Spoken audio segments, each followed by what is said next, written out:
VP Sara Duterte posibleng hindi makadalo sa unang araw ng impeachment trial. Mga impormasyon patungkol sa kanyang bank accounts, iligal na nakuha ng prosekusyon. Si Madeline Villar Moratillo sa detalye ng balita, Mads. Yes, Diana, nasa Netherlands ngayon si Vice President Sara Duterte para bumisita sa kanyang ama na si dating Pangulong Rodrigo Duterte. Sabi ni VP Sara, gusto nilang samantalahin ang ibinigay na pagkakataon sa kanila na 4 na beses sa isang linggo na makabisita sa dating Pangulo.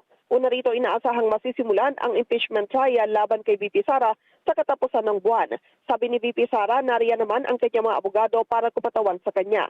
Patuloyan niya ang kanilang preparasyon sa impeachment at pangangalap ng mga ebidensya.